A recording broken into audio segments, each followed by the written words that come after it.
잘 알고 있는 마태복음의 산상수훈이라고 들어보셨지? 네. 예, 바로 이제 그 장면을 여기에 담고 있습니다. 산상수훈이라고 5장부터 7장 29절까지 산상수훈이 이렇게 쭉 이어지는데, 이게 한 번에 한 건 아니고요. 한 번에 끝낸 게 아니고, 이 마태라는 분이 예수님의 말씀을 이렇게 잘 정리를 해가지고 그 내용을 사람들이 읽으면은 이해하기 쉽도록 이렇게 뭐라고 할까요? 정돈을 한 내용입니다. 그러니까 한 편의 설교가 아니고 이 안에는 예수님이 이제 이런 내용을 주로 사람들에게 가르쳤다는 거죠. 이런 내용이 예수님께서 가르친 내용이다라고 이제 이렇게 정리를 한 것입니다.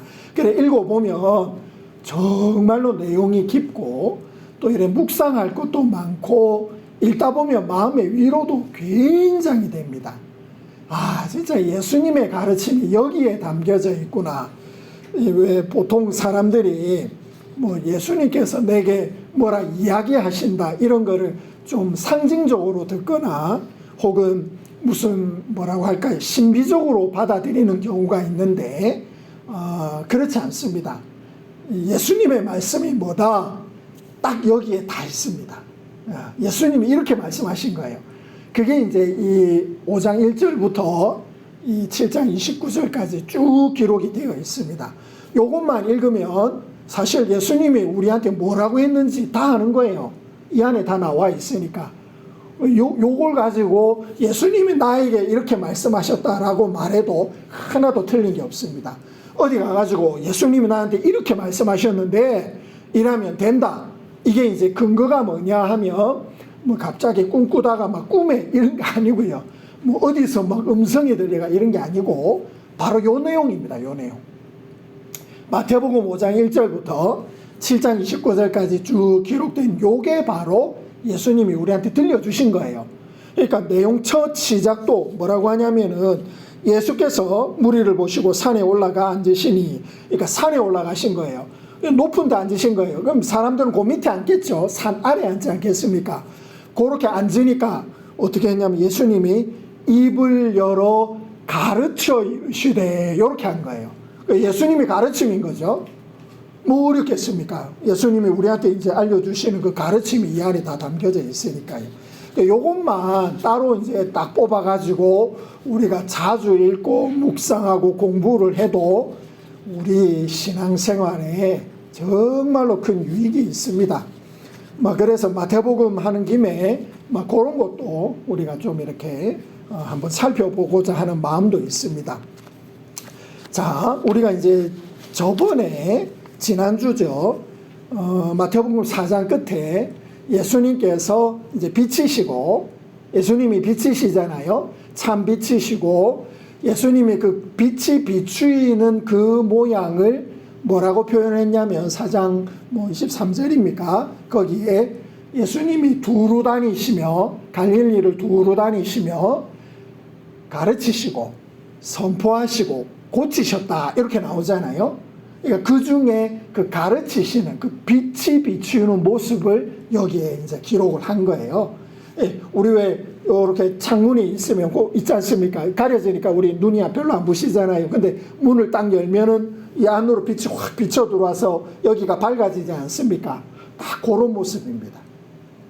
딱 그런 장면인 거예요. 그러니까 우리 그 어려운 말로 이 신학적 용어 중에 아주 중요한 이제 단어가 있는데 계시라는 말이 있거든요. 그 계시가 뭐냐면 빛이 있으면 그 빛을 가리는 장막이 있어요. 그 장막을 이렇게 열면 거기서 이렇게 비추어 들어오는 그 비추는 모습을 뭐라고 하냐면 계시 이렇게 표현을 합니다. 지금 이제 그렇게 빛이 밝혀지는 거예요. 그 갈릴리가 어떤 곳이었습니까? 흑암이었거든요. 흑암에 대해서 우리가 지난주에 좀 이렇게 간결하게 좀 살펴봤어요. 이 흑암이었어요. 흑암. 근데 갈릴리만 흑암이었겠습니까? 유대도 흑암이고 데가볼리도 흑암이고 요단강 서편도 흑암이고 뭐 다 흑암이죠. 근데 빛이 이렇게 오셔서 사람들에게 비치는 거예요. 그 비치는 그 모습, 그거를 이제 마태에서 일하는 분이 그 복음서에서 요렇게 비친 거야 하면서 우리한테 들려주시는 거죠. 참 아름답습니다. 뭐가 이렇게 뭐라고 합니까? 참 설렙니다, 이게. 예수님은 이렇게 비치셨구나. 그 빛이 이렇게 빛이었구나. 그러니까 괜시리 우리도 이 예수님의 이 말씀을 우리가 익히고 우리 입에다 두고 우리 생활에 두면 우리가 어디 가가지고 야, 예수의 빛이 비친다 이렇게 말할 수 있지 않겠습니까? 그러니까 이제 요 가르침을 우리가 좀 주의해서 살펴볼 필요는 좀 있어요. 그리고 이제 가르쳐 이르시되 이러면서 그 내용들이 쭉 기록이 되는데 첫 마디가 뭐냐면 이것입니다. 첫 마디가 복이 있으리라. 뭐가 있다고요? 복이 있으리라. 야, 이거 아주 뭐라고 합니까? 애초부터 복을 가지고 시작을 합니다. 그러니까 요거 가지고 뭐 어떤 분은 기독교는 복 받는 종교다 뭐 이렇게 단순화시키는데 이게 오해를 굉장히 많이 살 만한 그런 발언이기 때문에 우리가 이제 그렇게 너무 단편화해서 말하지는 않겠습니다. 뭐 예수 믿으면 복 받는다 이게 맞기도 하지만 오해를 많이 살 수 있거든요, 사실은. 그렇잖아요. 예수 믿으면 복 받는다 하고 교회 와가 헌금도 하고 막 예배도 드리고 막 복 좀 주이소 하고 기도도 하고 이랬는데 뭐 고생만 진탕하고 이런 분들이 많잖아요, 사실은. 그러니까 뭐 그런 내용들은 가리고 복 받은 사람들만 몇 명 해가 막 우리 어떤 장로는 막 복 받아 이래 됐다 이러면 우리가 뭐가 되냐면 가스라이팅을 당하는 거예요. 그러니까 그렇게 하지 말고 이제 맨 먼저 주의 깊게 그래도 예수님의 가르침은 첫 선언이 복이 있으리다 이렇게 한 거예요. 이게 순서상 그렇습니다. 순서상 복이 있을 것이다. 복이 있다라고 하면서 그 다음에 뭐냐면은 애통하는 그 마음이 가난한 자, 심령이 가난한 자 이렇게 말하고 있거든요. 첫 마디가 복이 있으리라 이 말이에요. 그리고 그 복이 있다는 말을 몇 번 반복하냐면 무려 9번을 반복합니다. 복이 있다, 복이 있다, 복이 있다, 복이 있다, 복이 있다, 복이 있다, 복이 있다 이렇게 9번을 내리 이야기하고 그 다음에 이제 쭉 그 다음 내용들을 이어서 나가는 거예요. 그러니까 예수님의 이 어둠 가운데 서서 카텐을 열어서 빛이 비추는 그 첫 마디가 뭐였냐면 복이 있다 이렇게 한 거예요. 복이 있다. 제가 이 장면을 보고 사실은 이제 그 다른 책들을 좀 찾아봤어요.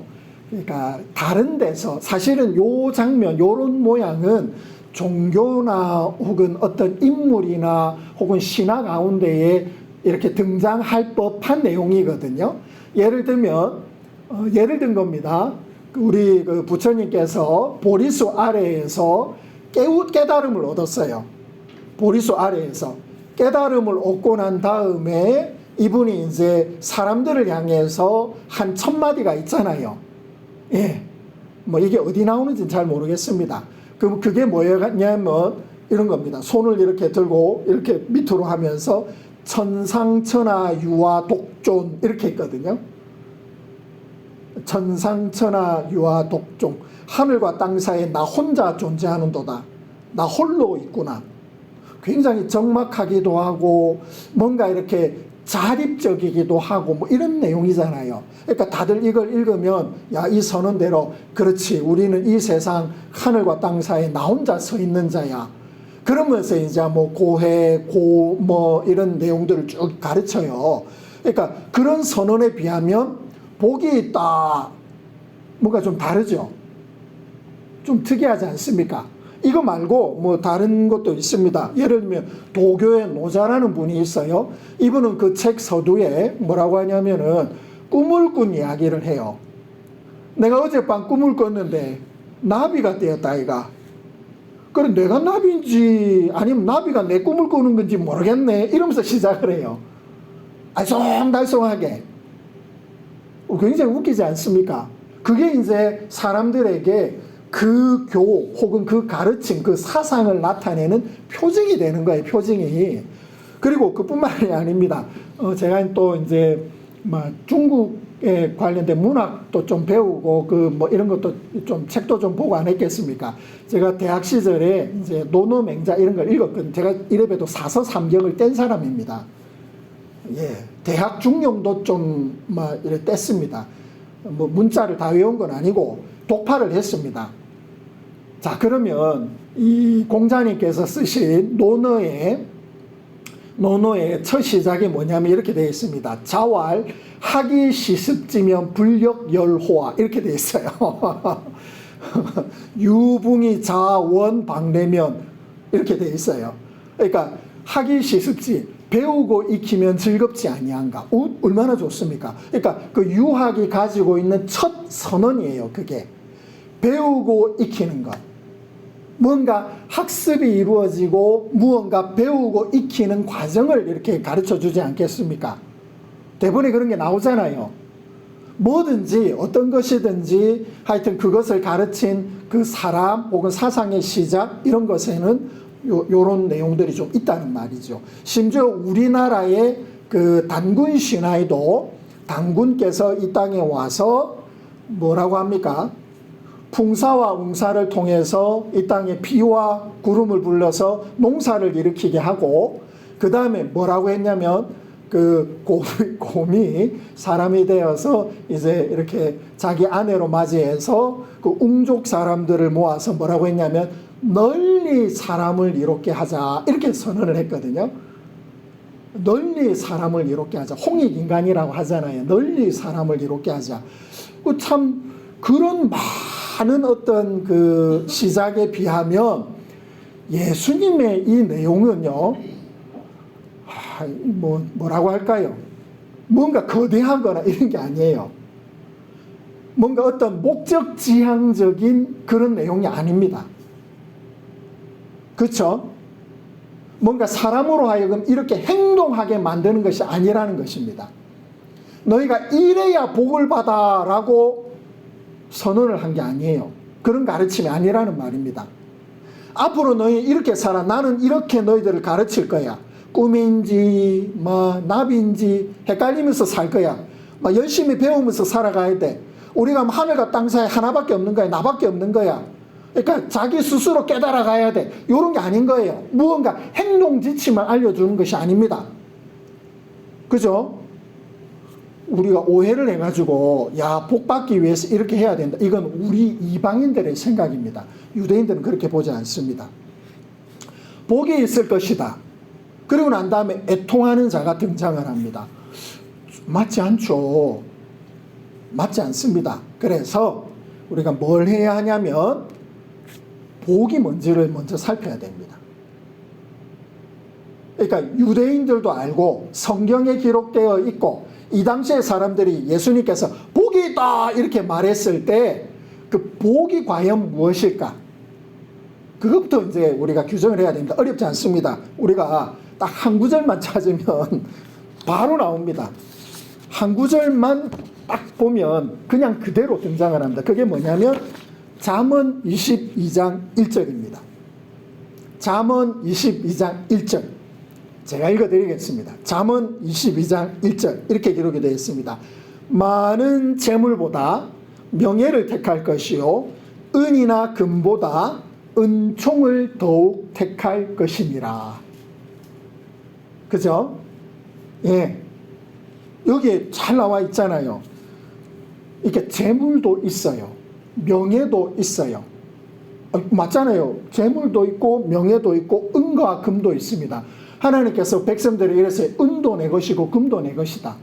그렇잖아요. 그런데 중요한 게 뭐냐면 그게 따로 있고 그건 복이 아니고 은총만 복이다 이 말이 아니고 여기에서 말하고자 하는 건 뭐냐면 재물을 찾거나 명예를 찾거나 은과 금을 찾을 수 있는데 그거를 누구 손에서 찾으라 이 말이냐면 은총 하나님의 손에서 찾으라는 말입니다. 이게 그러니까 하나님께서 나에게 주시는 그것이 뭐냐면 금도 있고 명예도 있고 은과 금도 있다는 거예요. 그 말입니다. 그 말. 그러니까 그걸 뭐라고 하냐면 하나님의 은총이고 그 은총이 나에게 오는 그걸 뭐라고 하냐면 내가 복을 받았다라고 말하는 거예요. 아주 쉽죠. 유대인들은 다 그렇게 생각하고 있습니다. 여호와의 손을 떠나서 내게 오는 것은 그 복이 아닌 거예요. 여호와의 손을 통해서 내게 주어지면 그게 복입니다. 그게 명예일 수도 있죠. 그게 은일 수도 있고 금일 수도 있어요. 재물일 수도 있습니다. 그런데 그 첫 번째 선언에 예수님이 뭐라고 하냐면 이렇게 말씀하셨어요. 심령이 가난한 자, 이렇게 말씀하신 거예요. 은총이, 그 복이 어디부터 시작되는지를 가르쳐 준 것이죠. 어디부터 시작이 되겠습니까? 심령인 거예요. 심령. 그러니까 이 기록은 굉장히 중요한 의도적인 기록입니다.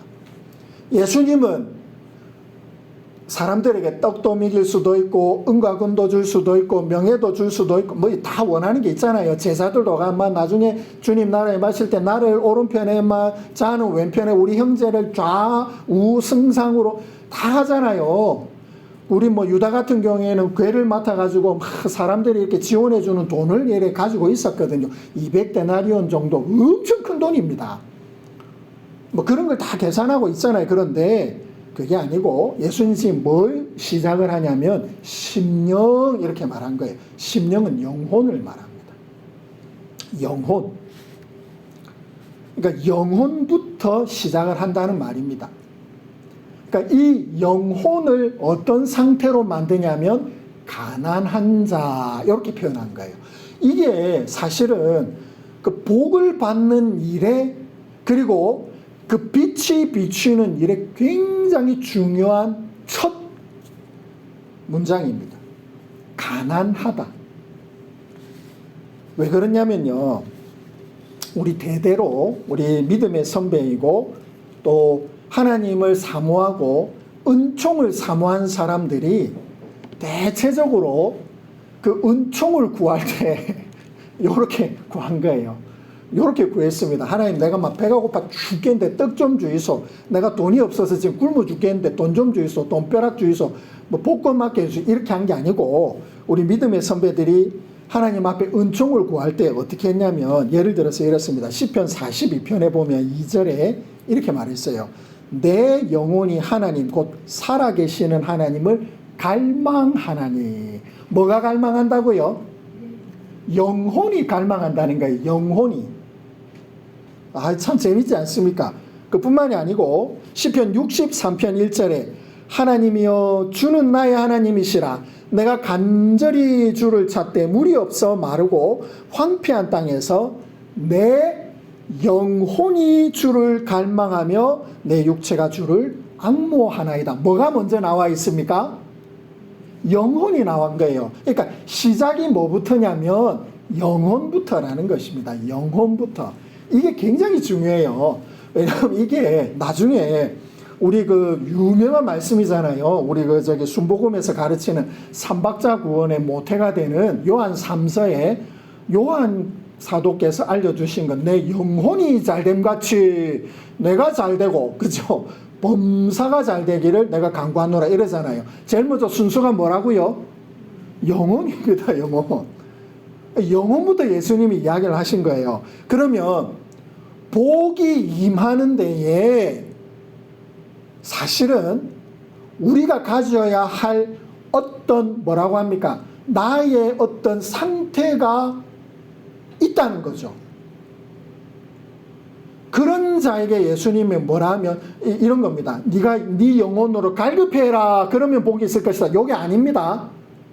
오해하지 마세요. 그런 게 아닙니다. 그래서 나는 영혼이 갈급해야지. 나의 영혼은 뭐 이런 걸 말하는 게 아닙니다. 그게 아니고 내 영혼의 상태를 내가 보라는 거죠. 내 영혼의 상태. 지금 나의 영혼의 상태. 그렇습니다. 요게 제일 중요한 첫 번째 가르침입니다. 흑암이 있어요. 이 땅에 흑암이 가득합니다. 그럼 내 영혼의 상태는 어떻다는 말입니까? 어둡다는 거죠. 빛이 필요하지 않겠습니까? 그렇잖아요. 내가 지금 뭘 행동하니까 굉장히 어리석어요. 내 마음에 평안이 없어요. 그럼 내 영혼의 상태가 어땠다는 겁니까? 뭔가 잘못됐다는 거 아니겠어요? 내가 사람들에게 말하는데 이 말하는 게 좀 거슬려요. 사람들에게 평안을 주거나 뭐 화평을 주거나 혹은 위로가 되는 게 아니고 뭔가 찌르고 안타깝게 말해요. 뭔가 좀 안 좋아요. 그러면 내 영혼의 상태가 어떻다는 말입니까? 뭔가 문제가 있다는 거 아니겠어요? 바로 그 영혼의 상태를 먼저 보라는 것입니다. 그게 복이 있다라는 첫 번째 말씀의 핵심입니다. 그 다음에 이 가르침은 우리들에게, 이건 뭐 이방인들은 잘 모르겠죠. 이방인들은 뭐 이런 걸 들으면 막 내 영적인 상태 이래가지고 막 뭐 촛불 켜놓고 막 이러면서 나를 비워가지고 와 뭘 좀 이래 하늘에서 뭔가 있지 않겠나라고 뭐 상상도 하고 뭐 이런데, 그런 게 아니고요. 어떤 자세를 봅니다. 그리고 이건 복이 있느니라라고 하시는 하나님의 그 말씀이 임하는 것과 굉장히 밀접한 관련이 있습니다. 예를 들면 이렇습니다. 잠언 8장 14절에 우리 이거는 거는 좀 기억할 필요가 있어요. 이렇게 되어 있습니다. 나를 사랑하는 자들이 나의 사랑을 입으며 나를 간절히 찾는 자가 나를 만날 것이라. 와, 이거 우리 영혼의 상태를 한번 생각을 해보십시오. 그러니까 내가 가난하다라는 말이 여기에서 나온 거예요. 잠언 11장 27절에 이렇게 되어 있습니다. 선을 간절히 구하는 자는 은총을 얻으려니와 악을 더듬어 찾는 자에게는 악이 임하리라. 더듬어 찾는다는 말은 필요할 때마다 이렇게 손을 댄다는 거예요. 더듬는 거 아시죠? 이쯤치 있었는데 뭐 평상시엔 모르다가 근데 간절히 찾는다. 틀리죠? 간절히 찾는다. 그걸 뭐라고 하냐면 가난하다라고 한 것입니다. 이미 여기에 대한 내용들이 다 있습니다. 자, 제가 누가복음을 우리가 함께 찾을 때에 누가복음의 아주 중요한 가르침 중에 하나가 이 복음이 흐른다 그랬잖아요. 그죠? 복음은 흘러갑니다. 근데 누구를 찾는다고 했습니까? 낮은 곳, 가난한 곳을 찾는다 그랬잖아요. 그때 가난한 사람들이 누구냐? 뭐 돈이 없고, 물론 그런 분들도 뭐 가난하다고 해야죠. 그런데 영혼의 상태를 가지고 말하자면 가난하다라는 말은 간절히 여호와를 찾는 무리들을 의미합니다. 그렇죠? 간절히 하나님의 은총을 구하는 자들을 말합니다. 이 반대를 한번 살펴봅시다. 그런 사람이 있어요. 반대로 누가복음 12장 19절에 우리 한번 살펴본 적도 있습니다. 부자가 나와요. 부자가 나옵니다. 소출을 많이 거두었습니다. 누가복음 12장 19절에 등장을 해요. 소출을 많이 거둬서 창고도 새로 지었습니다. 그래서 이렇게 말합니다. 창고를 새로 짓고 난 다음에 내 영혼아 이럽니다. 내가 내 영혼에게 이르되 영혼아 이럽니다. 나의 영혼아 열에 쓸 물건을 많이 쌓아두었으니 평안히 쉬고 먹고 마시고 즐거워하자 이렇게 말하거든요. 그죠? 먹고 마시고 즐거워하자. 이런 사람 말고 아까 우리 시편에서 내 영혼이 목이 말라서 여호와를 간절히 찾나이다. 이거하고 한번 비교를 해보십시오. 그죠? 다르죠? 다르다는 게 너무 이제 확실하지 않습니까? 그러니까 우리는 이렇게 생각해 볼 수 있습니다. 예수 그리스도의 가르침, 빛이 되신 예수님의 빛의 비추심, 혹은 복음의 흐름, 은혜의 물결, 은총이 나아가는 그 물길, 에스겔서 47장에도 나오고 요한계시록 22장에도 등장을 합니다. 강물이 어린 양의 보좌로부터 흘러서 막 어딘가로 찾아가요. 미리 나 있는 물길이 아닙니다. 이미 존재하는 물길을 말하는 것이 아닙니다. 정해놓은 곳에 가서 동물들이 와서 한 모금 마시는 것이 아니고 그 물길은 어떤 길을 찾아가냐면 간절한 길을 찾아간다는 것입니다. 그 간절한 길에 이르러서 예수님이 올라서 이렇게 말씀하신 거예요. 간절함을 찾아서 온 너희는, 심령이 가난한 너희는 이제 복이 있다 이렇게 말씀하신 것입니다.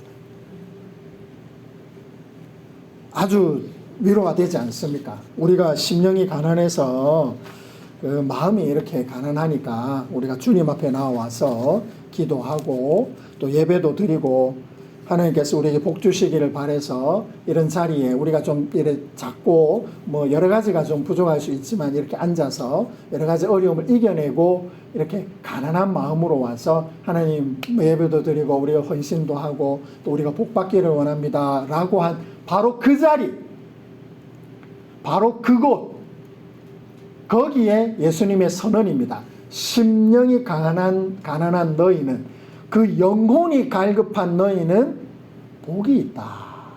이렇게 하신 거죠. 자, 이제 한번 물어봅시다. 여러분, 복이 있습니까? 아멘이 안 되는가 보다. 복이 있지요? 그렇습니다. 예수님이 이렇게 선언을 하신 거예요. 너희는, 지금 너희는 복이 있다. 이렇게 하신 거예요. 우리가 이렇게 찾아와서 은혜를 구하고 그 은총을 사모하기 때문입니다. 이게 이제 예수님의 가르치심이고요. 그리고 이제 우리는 이 흐름을 따라서 우리 마음에 어떤 갈망을 갖게 되는 거죠. 맞습니다. 이 교회뿐만이 아니고 어떤 상황이 있든지 어떤 일을 당하든지 어떤 상태로 내가 이렇게 우리 왜 뭐 진짜 차에서 뒤에서 빵빵만 거려도 우리 마음이 바뀌잖아요. 그죠? 어제 제가 빵꾸 나고 오늘 아침에 뭐 겨우겨우 갖다 놓고 아침에 나와가지고 바퀴를 보는 순간 제가 얼마나 마음이 상하든지. 아유, 게다가 또 우리 그 이수근 지사님 전화를 40분 동안 10통 넘게 드렸는데 안 받으시니까 뭐 얼마나 걱정이 되는지. 그러면서 아이고 왜 오늘 해필이면 이런 일이 막 이렇게 일어나노. 사실 어제 참 제가 이렇게 우리 그 처형께서 조금 괜찮아지셨단 말을 굉장히 마음이 기뻤거든요. 막 혼자서 감사합니다 하고 막 좋습니다. 막 그렇죠. 은혜를 이래 받아야지 좋아요. 이랬는데 갑자기 그리고 난 다음에 나가서 빵꾸가 난 거 보고 지가 못 고치겠다. 아니 이 사람이 와가지고 타이어 가는 것도 못하면 어떻게 돼 있어. 불편하고 막 괜히 원망스럽고 막 또 아침에 그 저기 타이어 거기 하는데 전화를 했더니 괜히 저를 호갱 취급하는 거 있잖아요.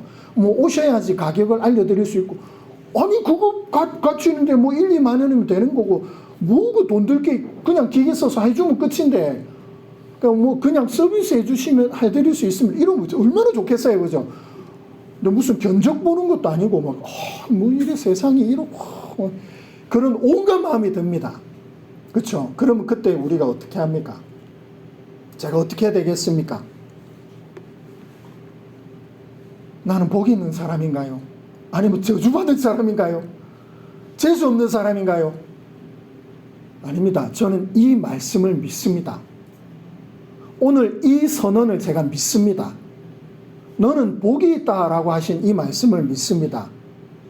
나의 영혼이 그리스도 예수의 은혜를 사모하고 오늘 그 은총을 받기를 원합니다. 그럼 나는 어떤 사람입니까? 복이 있는 사람인 거죠. 그래서 제가 이렇게 말씀을 드릴 수 있는 거예요. 딴 때보다 더 목도 좀 안 좋고 해도 좀 더 강하게 얘기 드릴 수 있는 것입니다. 우리는 복이 있는 사람입니다. 일 좀 안 풀려도 괜찮습니다. 아, 그렇습니까? 예, 막 힘이 좀 나는 것 같습니다. 믿음이 생깁니다. 막. 이렇게 해서 우리가 어떤 때든지 이 믿음을 가져야죠. 나는 이 주님의 선언이 진리라고 믿습니다. 다른 모든 게 우리한테 말하겠죠. 너는 재수 없는 놈이야. 오늘 하루는 너 망한 거야. 이번 생은 망했어. 이런 얘기 많이 하잖아요. 너에게 일어나는 일 앞으로 더 고달플 거야. 너는 이제 뭐 끝난 거지. 영원히 괴로워해라. 뭐 힘들게 살아라. 네 인생이 다 그렇지. 뭐 네 팔자가 그렇지. 이런데 우리 속지 맙시다. 저는 주님의 이 선언을 믿습니다. 심령이 가난한 너희는 복이 있다. 내 영혼이 여호와를 갈급하고 나의 마음이 내 영혼이 주의 은총 주께서 내게 베풀어 주시는 것을 사모합니다. 그 한 방울의 은총이라도 나는 좋습니다. 그걸 주시면 저는 만족할 수 있겠습니다. 그러면 그런 자에게 주께서 너는 복이 있다 이렇게 하실 거죠. 아멘입니다. 그리고 보니 제가 성경을 찾아보니 이미 이와 같은 결단을 하신 분들이 있더라고요. 그런 삶을 이미 살아가셨던 그 유대인 가운데 선배들이 있더라고요. 역대하 11장에 보니까 은혜를 막은 자들이 있습니다. 여로보암이라는 사람이 이 사람이 금송아지를 만들어 가지고 그 유다의 예루살렘에 못 가게 이렇게 길을 막고 그 북쪽에 있는 사람들을 그 신상에 가서 저가 여호와다, 거 가서 예배드리면 된다 이렇게 얘기를 한 거예요. 그러니까 사람들이 결단을 한 것입니다. 편하게 할 수 있지 뭐 종교생활 뭐 별거 있습니까? 거 가서 제물도 좀 드리고 눈에 보이는 여호와의 상도 있으니까 뭐 금송아지 못 떨어지게 큼지막하게 도금도 잘 해놨고 막 그 주변도 다 그렇게 살아가고 있는데 뭐 그런데 그렇게 하지 않았습니다. 역대하 11장 14절에서 17절에 제가 읽어드릴게요. 레위 사람들이 자기의 마을들과 산업을 떠나 유대와 예루살렘에 이르렀으니 이는 여로보암과 그의 아들들이 그들을 해임하여 직업도 잃었습니다. 여호와께 제사장의 직분을 행하지 못하게 하고 여로보암이 여러 산당과 순념소 우상과 자기가 만든 송아지 우상을 위하여 친히 제사장을 세움이라.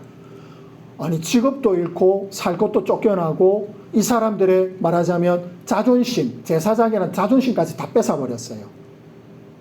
막 숙이고 들어가서 막 아유 제가 그 밑에서 일하겠습니다 이럴 수도 있었겠죠. 그런데 그러지 않았습니다. 어떻게 했냐면 이렇게 했습니다. 이스라엘 모든 지파 중에 한 사람 두 사람이 아닙니다. 모든 여호와를 갈망하는 자들이 있었던 거예요. 그들이 이스라엘 모든 지파 중에 마음을 굳게 하여 이스라엘의 하나님 여호와를 찾는 자들이 레위 사람들을 따라 예루살렘에 이르러 그들의 조상들의 하나님 여호와를 제사하고자 한지라.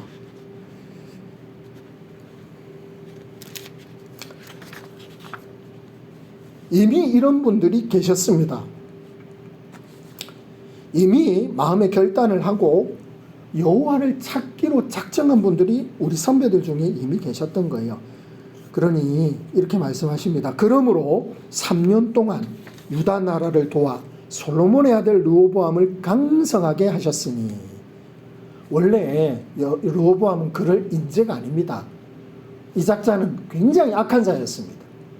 이 사람의 타락됨은 말로 못합니다. 그럼에도 그 악함에도 여호와를 찾는 자들에게 무려 3년 동안 그 사람들의 결단으로 인하여 복을 주신 것입니다. 에스라 8장에도 등장합니다. 에스라와 대략 수천 명 정도, 많지도 않습니다.